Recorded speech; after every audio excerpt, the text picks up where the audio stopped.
أعوذ بالله السميع العليم من الشيطان اللعين الرجيم بفضل الله. بسم الله الرحمن الرحيم.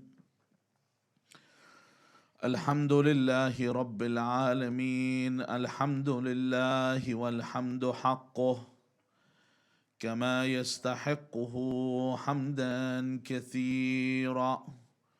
الحمد لله الذي هدانا لهذا وما كنا لنهتدي لولا أن هدانا الله. اللهم لعن أول ظالم ظلم حق محمد وآل محمد وآخر تابع له على ذلك. اللهم لعن العصابة التي جاهدت الحسين وشايعت وبايعت وتابعت على قتله. اللهم لعنهم جميعا. ثم الصلاة والسلام على خير خلق الله أجمعين محمد.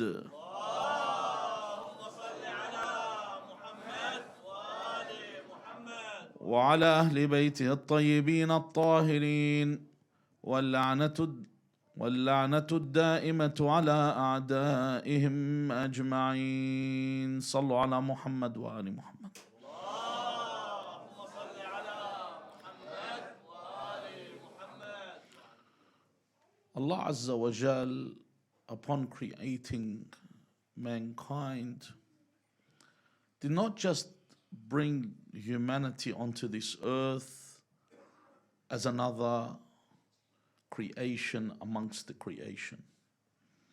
Instead, when Allah brought humanity and mankind to this earth, He made the focal point of the universe the human being. In fact, everything is subjugated and everything is subservient to who? The human being. The rules of the land and what we live in, the atmosphere is made for us in every single way. You know, you might say, hold on, we benefit from the land and the sea and the air just like other things.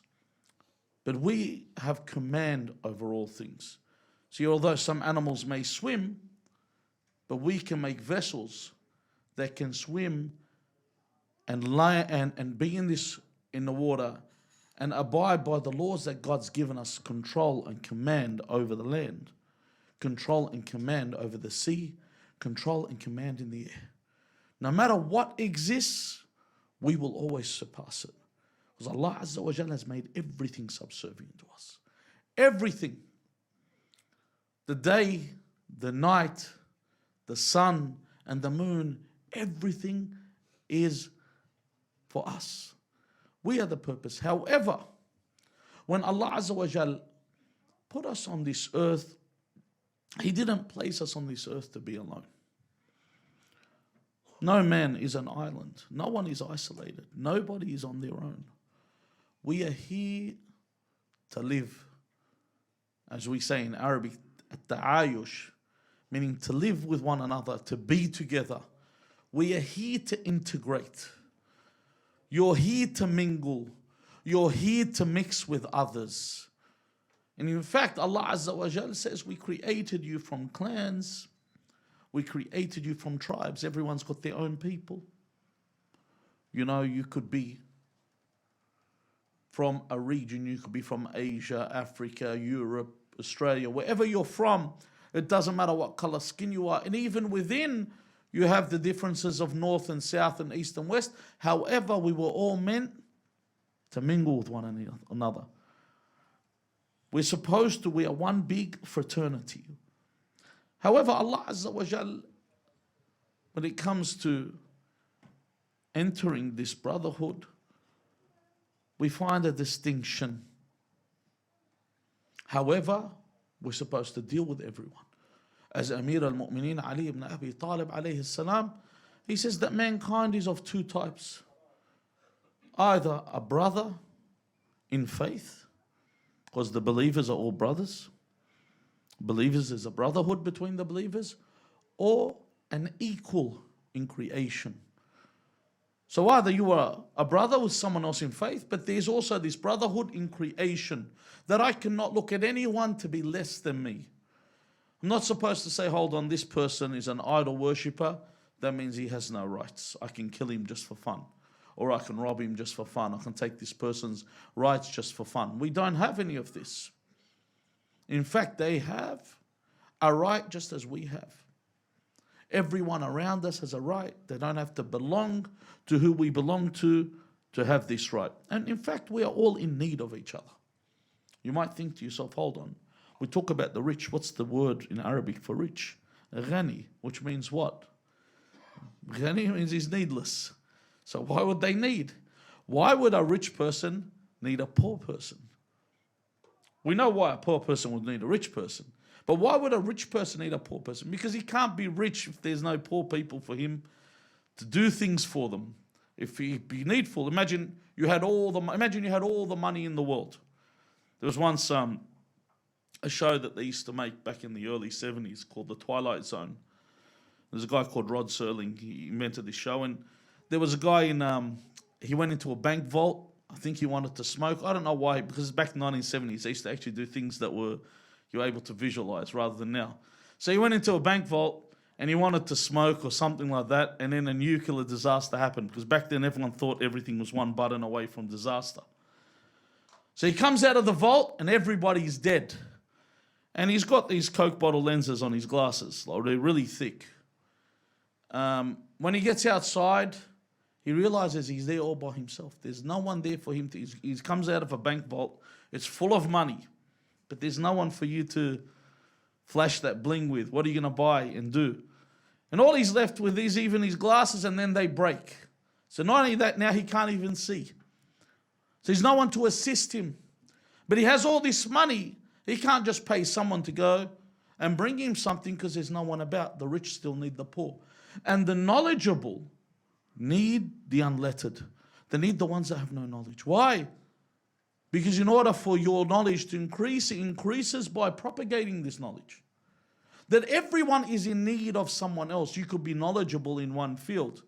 You know, sometimes you might see, for example, someone that's a doctor and some surgeon on a high level, very educated in that field, and then suddenly they need something from someone that's, and I'm not going to mention any profession just in case someone thinks I'm knocking their profession, someone with not a skilled, the same skill level as this doctor will require them, and at the time you see them, you stand next to him, and he's at his service, because he actually needs this professional in that field to do this job that he requires. So everyone is in need of those around them. And as I mentioned previously, the prophets were not there to shed blood. They were there for the guidance of mankind. When I say mankind, and they were there as a mercy to mankind. Allah Azza wa Jal says that to his prophet, that we sent you as a mercy to the world. So you are here as a mercy to the world, not to the Muslims, to the world. You're not here to shed blood. You are here to spread the news of the guidance and faith so people can acquire the best of this world and the hereafter. It's not only about the hereafter, it's about both worlds. The believer gets the best from this world and they get the best from the hereafter. And that's why laws were brought in. And I mentioned before, like capital punishment, corporal punishment. If you remember on the news recently where they were going to extradite that security guard that molested the child in a shopping center. They sentenced him to 2.5 years, and they said, all right, now we're going to, extradite. We're going to extradite. We're going to send him overseas. Actually, I sat there and thought about it. It's not the first time Australia has exported a pedophile. They did Robert Dolly Dunn, who was the other one, Rolf Harrison, a few others. They've sent them overseas before. It's not the first time they would do something like this. And in fact, they've only given him 2.5 years jail. See, this was the purpose of corporal punishment. This is the purpose of capital punishment. And I mentioned before that I told you why Australia abolished capital. You know why Australia abolished capital punishment? See, Australia, before we had capital punishment, people used to get executed. They'd be hung for murder. You wouldn't get away. You wouldn't be able to kill someone and get away with it. You would get hung for murder. The last guy they hung in Australia was in 1969, a guy called Ronald Ryan. This guy had a rap sheet longer than my arm. He was a full-time criminal. One day when he was escaping prison, one of the security guards outside was shot dead. And it was found later, after they hung him, for obviously he escaped prison and didn't have a gun with him, that it was an accidental shooting from one of the other security guards that killed him. But the reason they fired their weapon was because this guy was escaping, and this guy wasn't a law-abiding good citizen. He had a huge rap sheet. This guy was a full-time criminal. So from that, they said, we made an error, let's abolish capital punishment. And they got rid of it. The reason capital punishment existed in the Islamic world, and it exists because when there is capital punishment, people will rethink what they're going to do. So you think about here, a lot of people, why did they go to jail and come back and return? Because it's Club Med in there. You know, when you tell people what jail is like in Australia, overseas, they think, wow, they have rights. I had a friend of mine who was who worked at partially. He was a security guard in the prisons, and he said that you can't even as much as touch a prisoner. That's assault. Then this is a security guard that was working there, and he left it. But he said you can't even touch them. They have that much rights. In the Middle East, upon your entry, you get a welcoming slap to the face. Ahla wa sahla, welcome to the prison. It's a different world altogether. So Allah Azza wa Jal brought these rules to keep people in line. Even when it came to the laws of marriage, making people facilitating marriage, allowing people to get married easier. And the laws that Allah has set for marriage was that so there would not be all this corruption and promiscuity that exists today. And even the laws with transactions.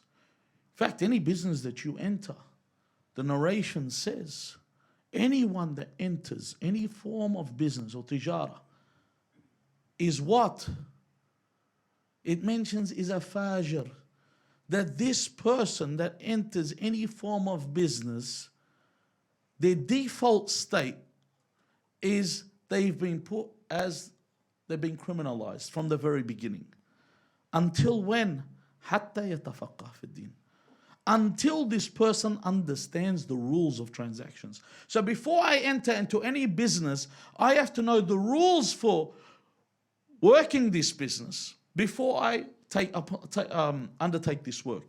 You know, someone once said I remember when I was young, this man said to my father, he said, I can't pray at work because I'm always najis. So I was thinking, this guy must work for the blood bank or something. Why is he always najis?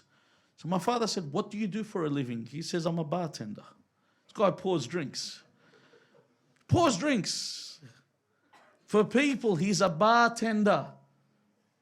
Now, before you even think of doing something like that, I need to know, what am I doing? Is it something that is permissible or it's not, before I undertake this activity?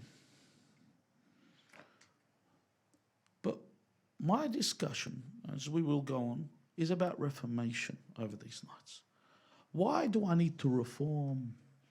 Why do I need to amend? Why can't I just worry about myself? Why is it that I have to always look to fix things? Why can't I just turn my back on it? Why can't I just turn away and ignore it?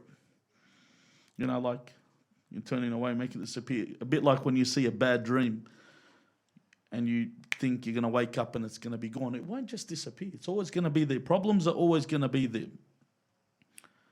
And the harsh reality is, if I allow fasid, corruption, to continue, and I am silent, eventually it gets back to me. You know, for example, in our community, when a person is a renowned drug dealer, this person deals in drugs, the community has a tendency to ignore this. In fact, when they die, I was with some people I know, and they're mu'minin, and they told me, oh, we need to go to the Fatiha of this person that just died. And this person was a renowned drug dealer.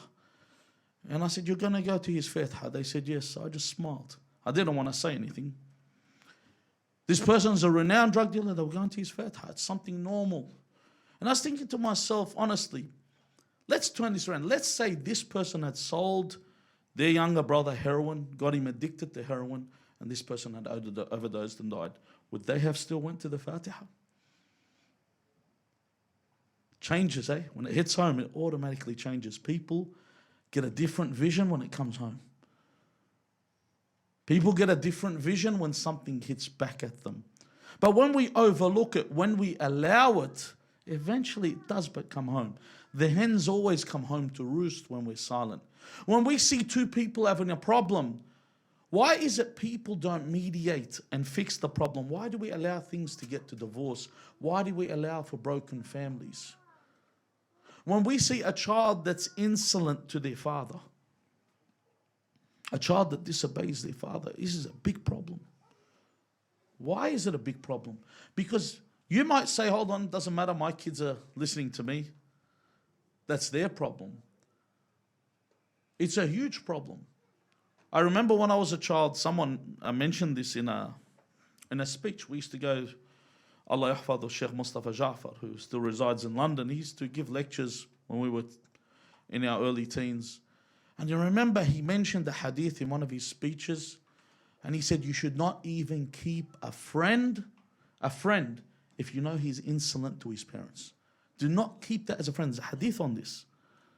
There's a hadith on this. This person you should not even associate. So much so, he said, Imam al-Sadiq alayhi salam saw a young man, leaning on his father as his father was walking. You know, he was using his father as a PLP, personal leaning post, as they say. He would lean on him, and they say the Imam never spoke to this man again for the rest of his life. It's a form of, these days you get people, they'll hit their father. They'll do something even worse. If I allow this to happen, then what happens? The norm, the youth begin to disrespect the elderly. And that's why you see the increase of nursing homes. People just second the family member gets old, throw him into the nursing home, and let's look at what's healthy around us and young. So we basically destroy our society by ignoring it. So Imam Hussein alayhi salam, upon speaking to his brother, and this is where we get the narration from, Muhammad ibn al-Hanafiya, he says to him why he is going along. Why is he heading in this direction of where he is going? This is why we are here. We're here to understand what is this journey about. He mentions 4 things that he is not. He mentions here, he says, وَإِنِّي لَمْ أَخْرُجْ. First he negates the points that people may say were the purposes of the stand of the Imam. He says, وَإِنِّي لَمْ أَخْرُجْ أَشِرًا. So the first thing that he mentions, he says, I'm not going in a manner where, in any way where it's superficial or surreal or fake. And then he says, وَلَا بَطِرًا. And I'm not here that I'm so haughty and huffish and so proud to the extent that I don't see. I'm not someone that's chasing this dunya in any way. Then he says 2 other words, وَلَا مُفْسِدًا وَلَا ظَالِمًا. I'm not here as a corrupter. And I'm not here as an oppressor. He mentions these things. He says, however, my role, my movement, he says, وَإِنَّمَا. And when you see the word إِنَّمَا adat hasr, we say, it means this and only this. The purpose of my stance, the purpose of my movement, what drives me forward, he says, وَإِنَّمَا خَرَجْتُ لِطَلَبِ الْإِصْلَاحِ فِي أُمَّةِ جَدِّي. That my whole movement is in order to reform the nation of my grandfather, to make amendments for this nation. We're not talking about reformation of the self. We're talking about reformation of the self, of the family, of your restricted society, the community, the world in general, a whole movement. Because obviously charity begins at home, and this is what we'll be talking about, and then we'll move on towards the family and towards society. However, when I mentioned that he did not go forward mufsidan or dhaliman, he wasn't a corrupter. You know, if you notice, whenever someone resists, you know, we thanks to the United States of America, we now have two terms. There's a difference because, you know, they coin terms. This is something, you know who began this? A person that began this was someone like Muawiyah ibn Abi Sufyan. He's someone that was an innovator. For example, if you notice, before Muslims were called Muslims, the first person to coin a term that referred to a sect was Muawiyah. He coined the term Ahlus Sunnah wa Jama'ah. That was his term. He made this up and people followed this. So the Americans have this tendency of doing this. If you rise and you are with Uncle Sam, you're called a resistance. If you rise and you're in opposition of Uncle Sam, you're called an insurgency. You'll see this when you read articles. They'll say insurgent or resistance fighter. There's a difference. So if you're with them, you're a resistance fighter. You're against them, you're an insurgent. So everyone has this opinion that I've come to reform. No one stands up and says that I've come here, and they tell you their real objective. So the Imam is making it clear that I'm not someone that is here to corrupt, nor am I here to oppress. He said, I've come to reform. And the proof, when you want to know what is the proof that these people, these noble people, these elite people, and we're talking in elite and nobility, they've been ennobled by Allah Azza wa Jal. They've been dignified by Allah Azza wa Jal. There's the litmus test. What is the litmus test? If you take a look at all of them. Sallu ala Muhammad wa ali Muhammad.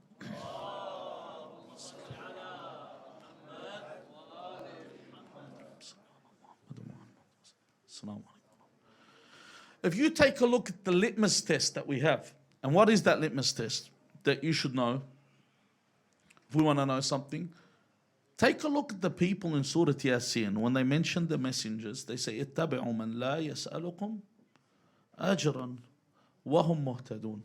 That firstly, they are guided and they don't want anything from you. This is something you work out. When you want to know if someone is truly for religion, they don't come around and, you know, sometimes you'll sit with someone, you say, all right, what's their agenda? I'm waiting for it.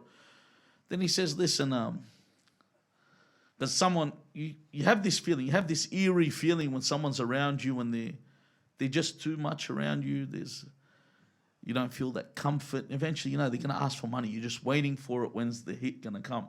So the prophets would come and they would live with the people. The Anbiya, they would live with the people. They don't ask them for anything. They are just there to give.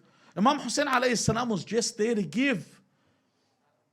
He wasn't around to take from the people. In fact, when he called them to aid him, it wasn't, when you come to these majalis, don't think the Imam is waiting for you to come to these majalis for his benefit, for your benefit.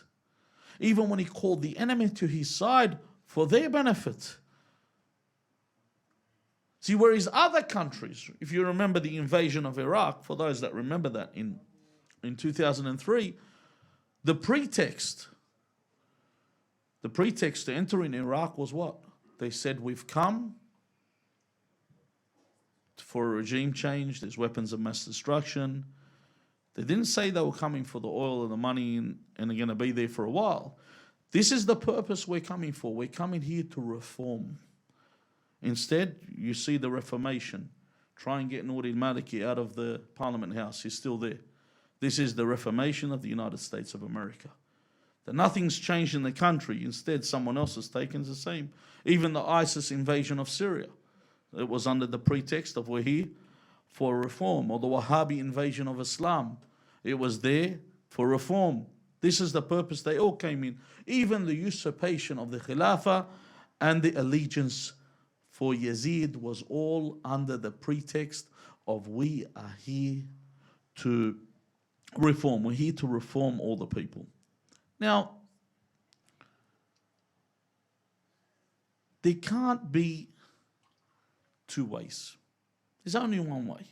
Not all roads lead to Rome. Even the Quran is specific when it says, اهدنا الصراط المستقيم. One path. One path we want to be guided upon. Not all roads lead to Rome. It's not a matter of two guys get into fisticuffs, they have a bit of fight, then they shake it off and they go have a beer at the pub and it's all over. It might have been the case with Muawiyah and Abi Sufyan and Amr ibn al-As, but it's not the case in Islam. That we can't say the killer and the killed are both in paradise. And that's why that verse, and I never got to use it, قَدْ تَبَيَّنَ الرُّشْدُ مِنَ الْغَيِّ. That there is guidance and it's apparent from what's deviation. There's no way that you can mix this. There's no way that I can look at someone, if you can recall, you see some people in any of discussions where they are people that stand on the wall, they'll say for example, يعني طبعا الناقل بالكفر ليس بكافر. So if I'm saying something, don't shoot me while I'm up here. That someone said, he said, Yazid radiallahu an wal Hussein radiallahu an. Have you heard this before? They say this. They will say they're both. May Allah be pleased with them. The killer and the killed. Allah can't be. Could you imagine if that was the case, then what was the task of Musa? Why did he knock off Pharaoh? Just leave him there. Let him control his people. Radiallahu an. Leave him alone. Why do you need to bother him and destroy his nation? In reality, you can't act unjustly and allow it to happen. And those that remain silent are associates of this. That's why in the Ziyarat al-Arba'in and some other ziyarat, it mentions لَعَنَ اللَّهُ مَنْ قَتَلَكَ. May Allah curse those that killed Imam Hussein. وَلَعَنَ اللَّهُ مَنْ ظَلَمَكَ. And may Allah curse those who oppressed Imam Hussein. وَلَعَنَ اللَّهُ أُمَّةً سَمِعَتْ بِذَلِكَ فَرَضِيَتْ بِهِ. And may Allah curse whoever heard of this and accepted it, was pleased with it, accepted it. It's okay. It's just another battle in Islam. They are cursed like the killers and like the oppressors. Now the journey of Imam Hussein alayhi salam from Mecca to Karbala was a journey that was almost 1,500 kilometers. And in that journey, the Imam preached to the people. And it says that he made 38 stations. There were 38 stops he made on this journey from Mecca to Karbala. And one of the sermons that he gives was one that he mentions in Mecca upon leaving. But he gives a lot, alaykum salam, to call people to come with him. And he mentions that death has been written upon the son of Adam. That everyone is terminal. Everyone's set to die. And he mentions a parable in this nature as to say, just as the necklace is around the neck of the young girl. In that manner, that it has a beginning and it has an end. Everyone, eventually, it's a circle of life. Eventually, you come to death. But then he mentions in this that he says that I have, what does he feel? He says, I have a yearning to return to those before me, meaning his forefathers. I yearn to see my family. He says, like Yaqub yearned to see Yusuf. Could you imagine Yaqub for 40 years? Wept and wept till he went blind just to see Yusuf. Imam Hussein is a stranger to this world. When I say he's a stranger, a mu'min in general is a gharib. A mu'min's a stranger. This isn't his world. Everything's against him. Abu Abdullah al-Hussein alayhi salam was attached to Rasulullah and he lost Rasulullah. Was attached to his, imagine this is like a calamity upon a calamity. He was attached to his mother Fatima alayhi salam at the young age and he lost his mother. Imagine a child that is raised without a mother, an orphan. And then one strike after another till the very last moments of his life. So he says, I yearn this martyrdom. I want to return. And he knows who will be killed before him. He knows his children will be killed before him. His brother Abu al-Fadl Abbas alayhi salam will be killed before him. His companions will be killed before him. He knows this. There's nothing left for him in this dunya but just to leave. However, he mentions in his sermon, he says, I'm not forced. It's not like I've been forced to die. We don't have an opinion where you're forced. Imam Hussein's not forced to go to Karbala. This is what Allah wishes. Imam Hussein undertakes the wishes and the will of Allah. He says, I've not been forced to do this. But then he gives two predictions. And when we say predictions, we actually mean prophecies. He will tell you two things in this sermon. He says, one, how he will die. And the second thing he will mention is where he will die. He says that I will be ripped apart, he says, by the wolves. And he compares these people that will kill him to savage beasts. And they are yet worse than this. So firstly, he mentions that he will be torn apart. And the second thing he mentions is where this will take place. This will take between, he says, An-Nawawis wa Karbala. He mentions in the place of where he will die. And as he moves in that direction, and he's going towards this direction, the Imam making these stops and speaking to people and giving this to the people and explaining to them the situation, he's moving towards Kufa. On the way towards Kufa, he is stopped by Al-Hurr and the Hurr's army, and they tell him, you cannot move towards Kufa. And also you cannot go back to Medina. However, they allow him to move away, but as long as he cannot go back to Kufa or to Medina. So then the cameli or the camel riders that lead the camels says, I will take you, I know the land through here. And they continue to walk through this land until they arrive at a point where the horse of Imam Hussein alayhi salam stops. They try to make the horse move forward, the horse remains firm. So the Imam asks him a question. He says, this land, what is the name of this land? They say this name of this land is Al-Jaafaria. He says, is there another name for this land? They say, yes, this land is called Nainawa. He says, is there another name for it? They say, yes, this is the shore of Al-Furat. He says, no, does it have another name? Then someone says, this is the land of Karbala. And he says to them, here is where we will camp tonight.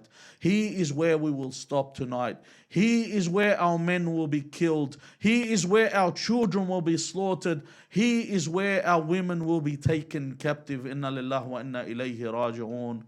وسيعلم الذين ظلموا أي منقلب ينقلبون والعاقبة للمتقين والحمد لله رب العالمين وصلى اللهم على محمد وآله الطاهرين. Dear brothers and sisters, we have a sick brother in hospital, and I ask you all to remember him in your prayers. We'll read Al-Ayah al-Mubarakah 5 times for his shifa.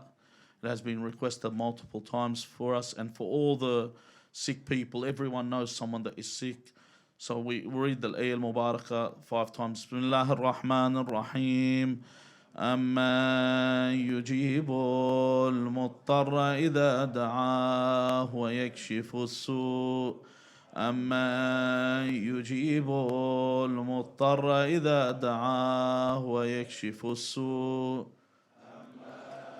يجيب المضطر إذا دعاه ويكشف السوء أمن يجيب المضطر إذا دعاه ويكشف السوء أمن يجيب المضطر إذا دعاه ويكشف السوء اللهم اكشف عنا السوء والبلوى اللهم اشف كل مريض بحق بنيد كربلاء الإمام علي بن الحسين زين العابدين وإلى أرواح المؤمنين والمؤمنات وشفاء المرضى رحم الله من قرأ سورة المباركة الفاتحة مع الصلوات.